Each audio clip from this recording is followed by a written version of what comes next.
আসসালামু আলাইকুম। Special security force SSF এর কি উপলক্ষে আমি এই বাহিনীর সকল সদস্যকে আমার আন্তরিক অভিনন্দন জানাই, শুভেচ্ছা জানাই। আমি গভীর শ্রদ্ধার সাথে স্মরণ করছি সর্বকালের সর্বশ্রেষ্ঠ বাঙালি জাতির পিতা বঙ্গবন্ধু শেখ মুজিবুর রহমানকে, যার নেতৃত্বে আমরা স্বীকৃতি পেয়েছি, একটি জাতি রাষ্ট্র আমরা পেয়েছি। আমি শ্রদ্ধা জানাই মহান মুক্তিযুদ্ধে যারা চরম আত্মহতি দিয়ে এই দেশ স্বাধীন করে দিয়েছেন, সেই ৩০ লক্ষ জাতির পিতা বঙ্গবন্ধু শেখ মুজিব তার বছর নাতি সুকান্ত সহ ওই পরিবারেও ৩টি বাড়িতেই এই হত্যাকাণ্ড চলে। আমি আর এরা সেই দিন বিদেশে ছিলাম, আমরা বেঁচে গিয়েছিলাম, কিন্তু এই বাচ্চাটা আমাদের জন্য খুবই কষ্টের। ঘাতকের দল শুধু রাষ্ট্রপতিকে হত্যা করেনি, বাড়ি আক্রান্ত হয়েছে শুনে মিলিটারি সেক্রেটারি জামিল উদ্দিন, তখন কর্নেল ছিলেন, প্রমোশন পেয়েছিলেন ব্রিগেডিয়ার হিসেবে, তিনি ছুটে এসেছিলেন। সে বাড়ি পর্যন্ত তাকে রিফিউজি হিসেবেই থাকতে হয়েছিল। নিজেদের নামটাও আমরা ব্যবহার করতে পারিনি নিরাপত্তার কারণে। যে স্বপ্নটা দেখে জাতির পিতা দেশটা স্বাধীন করেছিলেন, সেই স্বপ্নটা অধুরাই রয়ে যায়। 15ই আগস্টের পর যারা ক্ষমতা এসেছিল, দেশকে আর তারা এগিয়ে নিয়ে যেতে পারেনি, বরং একের পর এক কূপ হয়েছে। এই সেনাবাহিনীরই হাজার হাজার অফিসার সৈনিক নির্বিচারে তাদের হত্যা করা হয়েছে। বিমান বাহিনী তো প্রায় খালি হয়ে গিয়েছিল, অফিসার সৈনিকদের হত্যা করা হয়েছিল। প্রতিনিয়ত এই সংঘাত, অনিশ্চয়তা, প্রতি রাতে কারফিউ, এই ছিল বাংলাদেশের অবস্থা। অর্থনৈতিকভাবে সম্পূর্ণ পঙ্গু, বিদেশ থেকে খাদ্যের চাহিদা বা ভিক্ষা করেই চলতে হতো। দেশের মানুষ যে তিমিরে সেই তিমিরেই আবার চলে যায়। 6 বছর পর আমি দেশে ফিরে আসার সুযোগ পাই, যখন রাজনীতি আবার সচল করা হয়। বাংলাদেশ আওয়ামী লীগ আমার অবর্তমানে আমাকে সভাপতি নির্বাচিত করে। স্কুল জীবন থেকে রাজনীতির সাথে সক্রিয় ছিলাম। কলেজ ইউনিয়নের ভাইস প্রেসিডেন্টও নির্বাচিত হয়েছিলাম। ছাত্র রাজনীতির সঙ্গে সম্পূর্ণ সক্রিয়, প্রত্যেকটা আন্দোলন সংগ্রামে অংশগ্রহণ করতাম। বিশ্ববিদ্যালয়ে পড়াকালীন সময়েও সম্পূর্ণভাবে আন্দোলন সংগ্রামের সাথে সক্রিয় ছিলাম, কিন্তু এত বড় একটা গুরু দায়িত্ব কখনো নিতে হবে সেটা কখনোই চিন্তায়ও আসেনি, আর সে ধরনের কোনো আকাঙ্ক্ষাও ছিল না।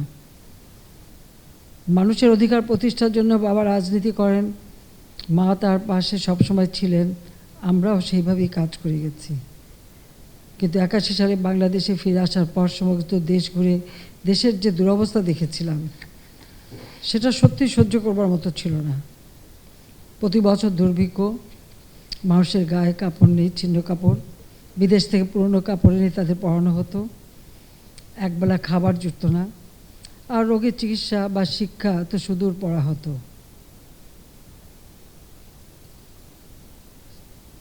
যে দেশটা আমার বাবা স্বাধীন করে দিয়ে গেলেন, এবং স্বাধীনতার পর এই দেশটাকে স্বাধীন সার্বভৌম দেশ, এই সার্বভৌমত্ব রক্ষা এবং দেশকে একটা স্বাধীন জাতি হিসেবে বা স্বাধীন দেশ হিসেবে বিশ্ব দরবারে একটা সম্মানিত স্থানে নিয়ে যাওয়া, এটাই তো ছিল তার একমাত্র লক্ষ্য। কিন্তু সেই লক্ষ্য আর পূরণ করতে দেওয়া হলো না। অথচ সেই যুদ্ধবিধ্বস্ত দেশে যখন একদিন গড়ে তোলে, সেই সময় স্বাধীনতার সার্বভৌমত্বের প্রতীক আমাদের সশস্ত্র বাহিনী, তিনি সেই বাহিনী গড়ে তুলেছিলেন। যেখানে একটা ফটো আমাদের যেখানে রিজার্ভ ছিল না, কারেন্সি নোট ছিল না, বন্ধুপ্রতিম দেশগুলির সহায়তায় তিনি কিন্তু দেশকে যেমন গড়ে তুলছেন, সেই সাথে সশস্ত্র বাহিনীকেও গড়ে তোলার পদক্ষেপ নিয়েছিলেন। এবং একটি দেশের স্বাধীনতা সার্বভৌমত্ব যারা রক্ষা করবে তারা যেন সুপ্রশিক্ষিত হয়, উপযুক্ত গড়ে ওঠে, সেই পদক্ষেপটাও তিনি নিয়েছিলেন। ওই ৭২ সালেই তিনি মিলিটারি একাডেমি গড়ে তোলেন, চট্টগ্রামের জায়গা দেখে রেখেছিলেন এবং কুমিল্লায় প্রথম সেনানিবাসেই মিলিটারি একাডেমির কাজ শুরু হয়। তিনি কম্বাইন্ড আর্মস স্কুল এবং সেনাবাহিনীর প্রতিটি কোরের জন্য স্বতন্ত্র ট্রেনিং সেন্টার প্রতিষ্ঠা করেন। ঢাকা, চট্টগ্রাম, খুলনায় বাংলাদেশ নৌবাহিনীর ঘাটে স্থাপন করেন। ভারত এবং যুগোস্লাভিয়া থেকে নৌবাহিনীর জন্য যুদ্ধ জাহাজ ক্রয় করেন এবং রাশিয়া থেকে MiG-21 সেই সময়কার যুগের সব থেকে অত্যাধুনিক যুদ্ধ বিমান তিনি ক্রয় করেন এবং আরও সাথে অন্য অনেক কিছু। পাশাপাশি 1974 সালে একটা প্রতিরক্ষা নীতিমালাও তিনি প্রণয়ন করেন, যেমন মাত্র 9 মাসের মধ্যে একটি সংবিধান প্রণয়ন করেছিলেন, সেই সাথে সাথে আমাদের প্রতিরক্ষা নীতিমালা কী হবে সেটাও তিনি করে যান। কিন্তু আমাদের পররাষ্ট্র নীতিতে তিনি যে কথা বলে গেছেন অমর বাণী, যে আমাদের পররাষ্ট্র নীতি হবে সকলের সাথে বন্ধুত্ব, কারোর সাথে বৈরিতা নয়। তারপরে আমাদের স্বাধীনতা সার্বভৌমত্ব রক্ষার শপথ ব্যবস্থা তিনি করে নিয়ে যান।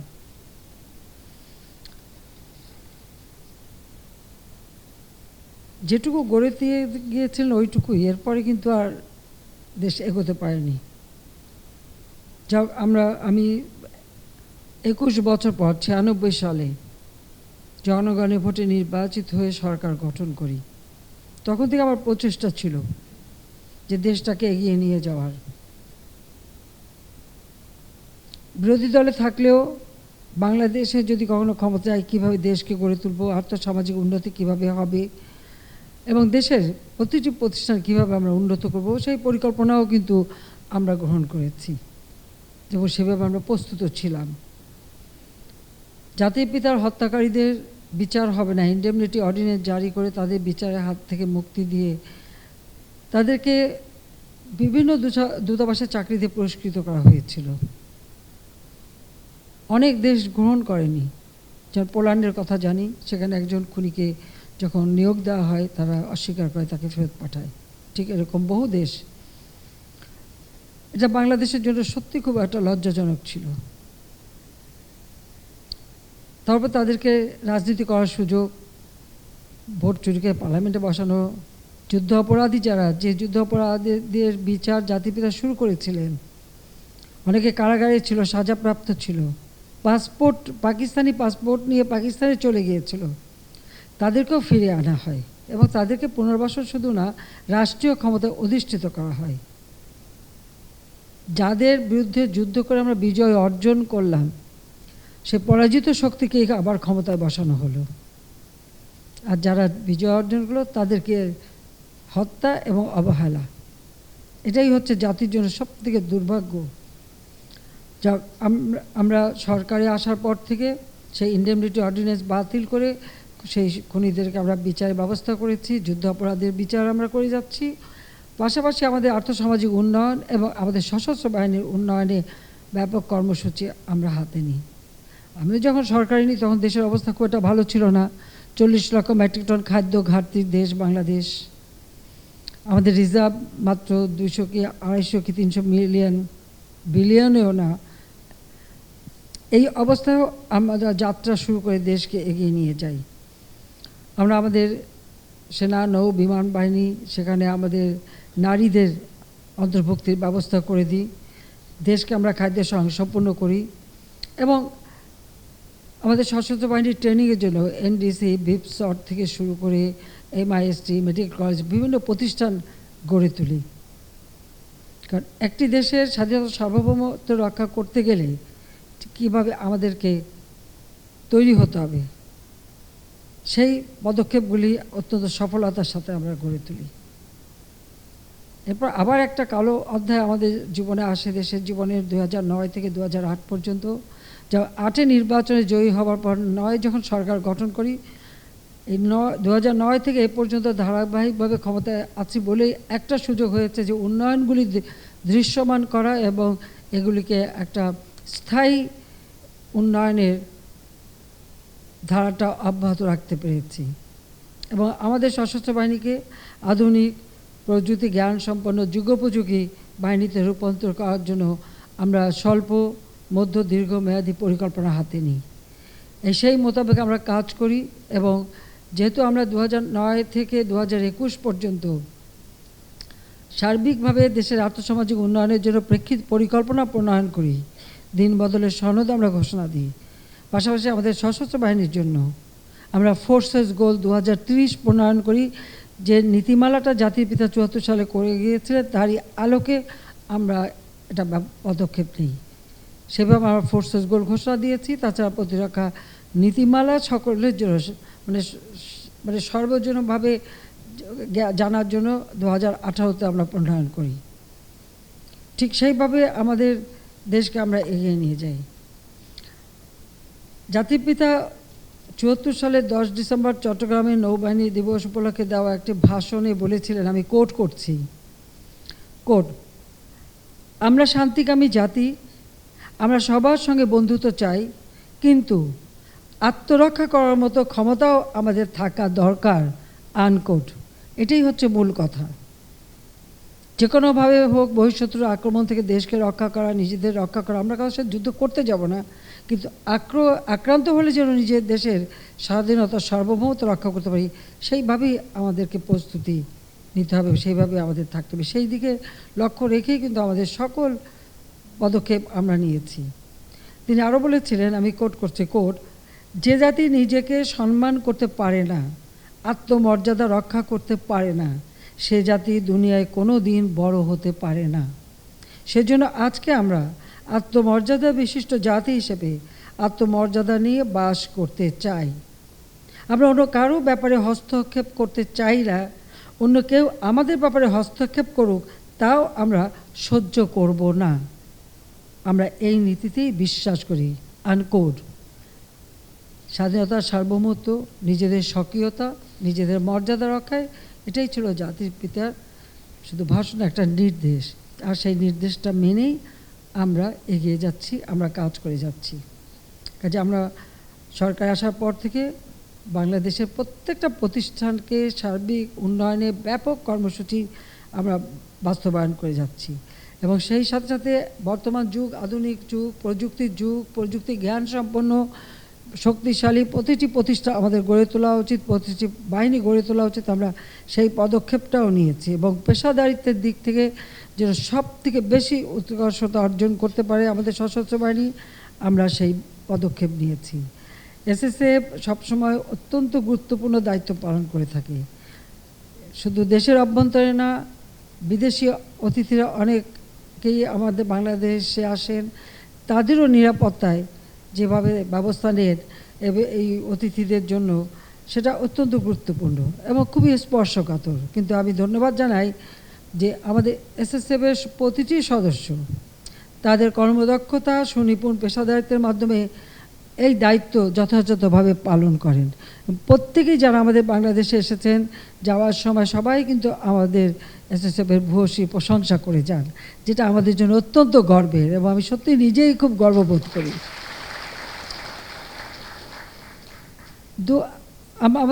আমরা অর্থনৈতিকভাবে ভালোভাবে এগিয়ে যাচ্ছিলাম, কিন্তু দুর্ভাগ্যের বিষয় কোভিড-19-এর অতিমারি যখন শুরু হলো, কিন্তু ওই অবস্থায় আমরা জাতির পিতা বঙ্গবন্ধু শেখ মুজিবের জন্মশতবার্ষিকী এবং স্বাধীনতার সুবর্ণ জয়ন্তী 2020 সালের জন্মশতবার্ষিকী, 2021 সালে সুবর্ণ জয়ন্তী উদযাপন করি।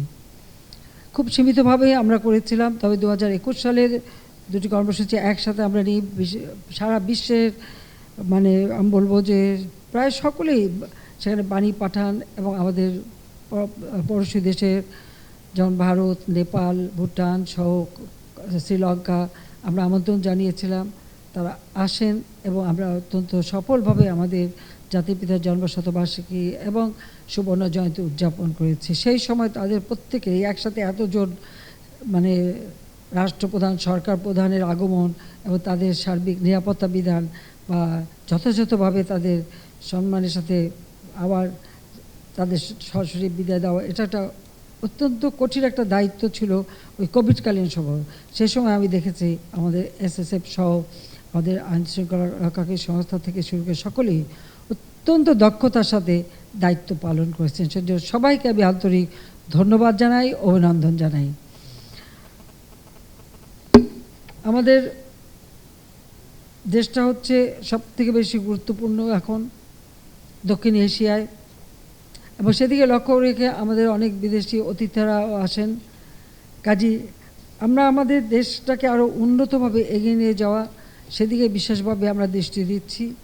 এবং অর্থনৈতিকভাবে আজকে বাংলাদেশ অন্তত বিশ্বে একটা মর্যাদা অর্জন করতে পেরেছে। এখন আর বাংলাদেশকে কেউ সেই চোখে দেখে না যে বাংলাদেশ হচ্ছে দুর্ভিক্ষের দেশ, এই খরা, বন্যা, প্রাকৃতিক দুর্যোগের দেশ বলে কেউ আর করুণা করে না। বাংলাদেশকে এখন সকলে মর্যাদার সাথে দেখি। তাছাড়া শান্তিরক্ষা বাহিনীতে আমরা বিরাট ভূমিকা রেখে যাচ্ছি জাতিসংঘের শান্তিরক্ষীতে। সেখানে বাংলাদেশ সবথেকে মুখ্য ভূমিকা পালন করছে এবং অত্যন্ত দক্ষতার সাথে পালন করে যাচ্ছে। কাজে আমরা দেশে বিদেশে একটা মর্যাদা নিয়ে চলছি, আর এই মর্যাদাটাই আমাদের ধরে রাখতে হবে। একদিকে যেমন আর্থসামাজিক উন্নয়ন, অপরদিকে দেশের স্বাধীনতা, সার্বভৌমত্ব রক্ষা এবং বাংলাদেশকে এবং বাঙালি জাতিকে সারা বিশ্বে একটা মর্যাদার সাথে যা যেন মাথা উঁচু করে বিশ্বে চলতে পারে, সেদিকে লক্ষ্য রেখেই আমরা আমাদের কাজ করে যাচ্ছি। আমাদের এসএসএ প্রতিটি সদস্য সর্বক্ষণ প্রশংসনীয় কর্মোদ্যোগ, আনুগত্য, সততা, নিষ্ঠার সাথে দায়িত্ব পালন করে যাচ্ছেন। আমি জানি যে আমার জীবনটা সবসময় খুবই, আমি এখন কী বলবো, আমি যেখানে বাবা মা ভাই সব হারিয়েছি, স্বাভাবিকভাবে যেদিন থেকে দেশে ফিরেছি সেদিন থেকে জানি যে কোনো সময় আমার জীবন চলে যেতে পারে, আর সেটা মাথায় রেখেই কিন্তু আমি দেশে ফিরেছি। আমি একটি রাত পার হলে সকালে চিন্তা করি যে আমি আর একটা দিন পেলাম কাজ করতে, কিন্তু আমি পিছিয়ে যাইনি। শত বাধা অতিক্রম করেই কিন্তু দেশকে এগিয়ে নিয়ে যেতে পারছি, এটাই হচ্ছে সবথেকে বড় কথা। কারণ যে দেশে মানুষ একবেলা খেতে পারতো না, এখন আমরা মানুষের ক্ষুধার অন্ন জোগাতে পারি। তাদের শিক্ষার ব্যবস্থা আমরা করেছি, চিকিৎসার ব্যবস্থা করেছি, কর্মসংস্থানের ব্যবস্থা করেছি। আজকে আমাদের দেশে বেকারত্বের হার 3 ভাগে নেমে এসেছে, মাত্র 3% আছে, সেটাও থাকবে না। আমরা সেইভাবেই শিক্ষা দিচ্ছি। যেখানে সাক্ষরতার হার মাত্র 45 ভাগ ছিল, এখন আমরা 86 ভাগে আমরা উন্নীত করতে সক্ষম হয়েছি। চিকিৎসা সেবা কমিউনিটি ক্লিনিকের মাধ্যমে আমরা মানুষের দোরগোড়ায় পৌঁছে দিয়েছি। সামাজিক নিরাপত্তা কর্মসূচির মাধ্যমে দেশের একেবারে নিম্ন স্তরের মানুষ, তাদেরকেও আমরা সহযোগিতা দিয়ে যাচ্ছি। গৃহহীন ভূমিহীন মানুষকে আমরা ঘরবাড়ি তৈরি করে দিচ্ছি। আমাদের লক্ষ্য, এটা হচ্ছে মুজিব বর্ষের আমাদের প্রতিজ্ঞা যে বাংলাদেশে একটি মানুষও ভূমিহীন থাকবে না, গৃহহীন থাকবে না। আজকে কিন্তু আমরা প্রায় বাংলাদেশের প্রায় সকল জেলা উপজেলা পর্যায় পর্যন্ত প্রায় 446টা উপজেলায় ইতিমধ্যেই আমরা ভূমিহীন গৃহহীন মুক্ত করতে পেরেছি। আর যেটুকু বাকি আছে সেটাও আমরা সামনে করে ফেলব।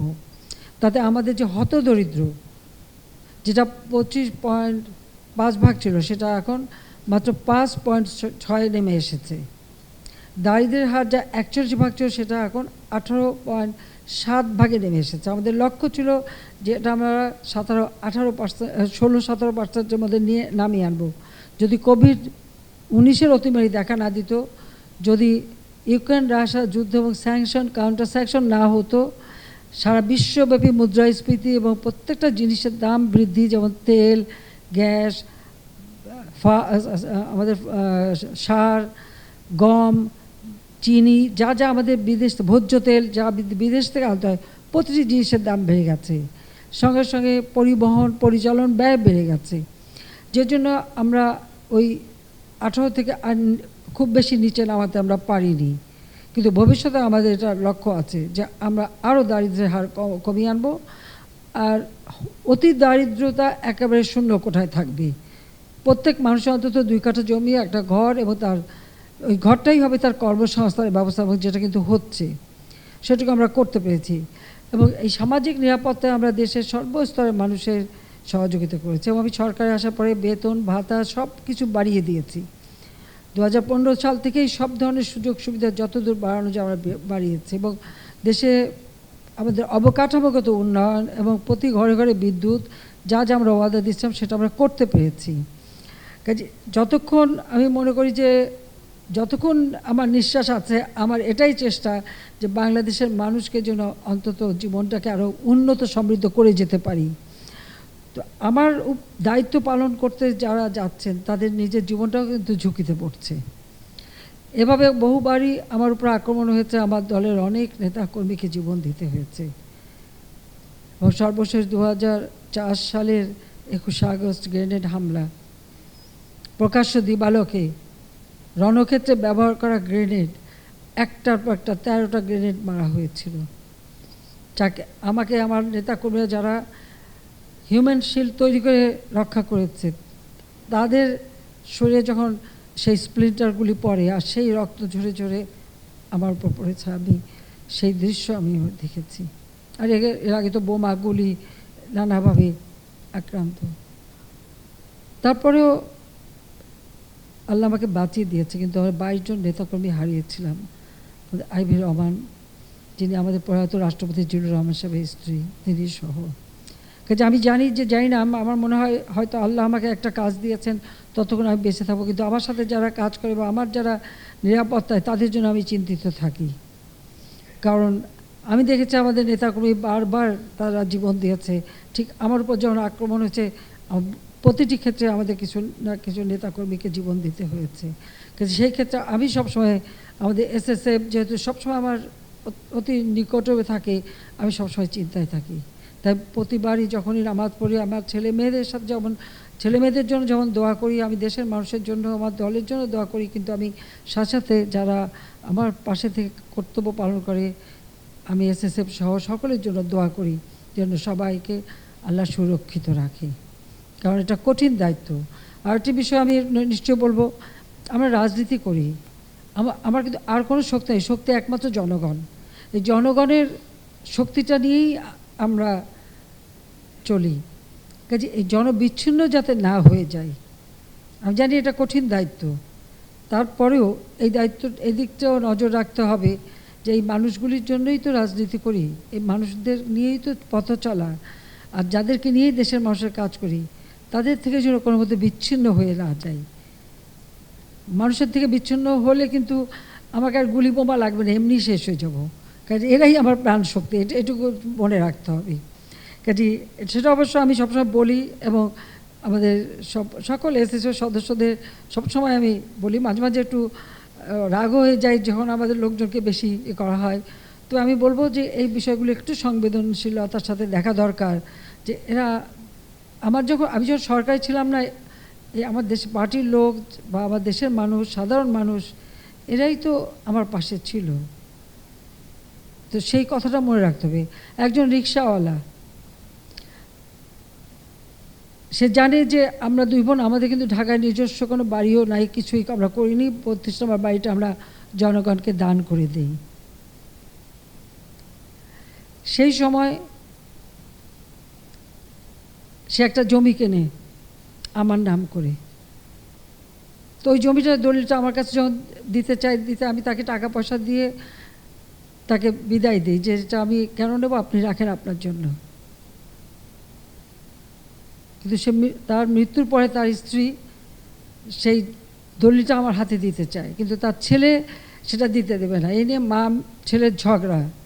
এক সাংবাদিক সেটা শুনে একটা পত্রিকায় লেখে, তখন আমি খবর পাই, তখন তাদেরকে ডাকি এবং সেই জায়গায় তাকে আমি একটা বাড়ি তৈরি করে দিই। আমি নিজে যেয়ে তাকে সেই বাড়িতে তুলে দিয়ে আসি, যে এই বাড়িটা আপনিই থাকবেন, এটা মনে করবেন আমারই, এটা তাকে আমি তুলে দিয়ে আসি। আমি এই কথাটা এই জন্য বললাম যে একটা অতি সাধারণ মানুষ যে রিক্সা চালিয়ে চলতো, সে আমার জন্য একটা জমি কেনে। কারণ জিয়াউর রহমান মরার পরে খালেদা জিয়ার জন্য দুইটা বাড়ি, গাড়ি, ক্যাশ টাকা, অনেক কিছু অনেকে দিতে থাকি। আমি জানি না রিক্সাওয়ালাটা কী মনে ছিল, সে আমার জন্য ওই জমিটা কিনে, এবং দীর্ঘদিন অনেকবার তাকে আমি ফিরিয়ে দিয়েছি, কিন্তু সে শোনেনি। তারপরে মারা যাওয়ার পর তার স্ত্রী, আমি তাকে কিন্তু সেইখানে বাড়ি করে তার নামে এই জমিটা দলিলটা করে দিয়েছি তাকে। এই যে একটা সাধারণ মানুষ, এই মানুষগুলির জন্য কিন্তু আমার রাজনীতি, এদের ভাগ্য পরিবর্তনটা করাই আমার লক্ষ্য, এদের জীবন মান উন্নত করাই আমার লক্ষ্য। কাজে এই মানুষগুলির থেকে আমি বিচ্ছিন্ন হতে পারি না, কারণ এরাই আমার সব চলার শক্তি যোগায়। এটা সকলকে মনে রাখার জন্য আমি একটু অনুরোধ করছি। যাক, আমি আর এটুকু বলতে চাই না, আমি এটুকু বলবো যে বাংলাদেশ এখন এগিয়ে যাচ্ছে, আমরা ডিজিটাল বাংলাদেশ করেছি, আর্থসামাজিকভাবে উন্নতি করতে পেরেছি, ভবিষ্যতে আরও আমাদের এগিয়ে যেতে হবে এবং সেই পরিকল্পনা আমি দিয়েছি 2021 থেকে 2041 প্রেক্ষিত পরিকল্পনা। আমরা ডিজিটাল বাংলাদেশ করেছি, এখন আমাদের স্মার্ট বাংলাদেশ করতে হবে, আর সেই লক্ষ্যে আমরা কিন্তু কাজ করে যাচ্ছি। পাশাপাশি 2100 সালের ডেল্টা প্ল্যান, আমাদের এই বদ্বীপ জলবায়ুর পরিবর্তনের অভিঘাতে যে কোনো সময় ক্ষতিগ্রস্ত হতে পারে, সেখান থেকে এই বদ্বীপটাকে সুরক্ষিত করে প্রজন্মের পর প্রজন্ম যেন নতুনভাবে বাঁচতে পারে, সে ব্যবস্থাটাও, সেই পরিকল্পনাটা নিয়ে সেটাকে আমরা বাস্তবায়নের কাজও শুরু করেছি। কাজে আমি এটুকু আর বেশি কিছু না বলে এটুকু বলবো যে বাংলাদেশটা আজকে যে পরিবর্তনটা হয়েছে, সেই পরিবর্তনের ধারা বজায় রেখে আমাদের সামনের দিকে এগিয়ে যেতে হবে। আর এসএসএফের জন্য যা যা করার, আসলে আমি যখন 96 সালে আসি তখনই দেখি যে তাদের শুটিং প্র্যাকটিস করার কোনো জায়গা নেই। তেজগাঁয় প্রথম সেটা আমরা করে দিয়েছিলাম।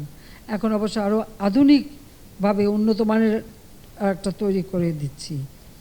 এই তাদের অফিসার মেস থেকে শুরু করে সব কিছুই কিন্তু ধীরে ধীরে আমার হাতে করা, লোক বলে আমি বৃদ্ধি করেছি।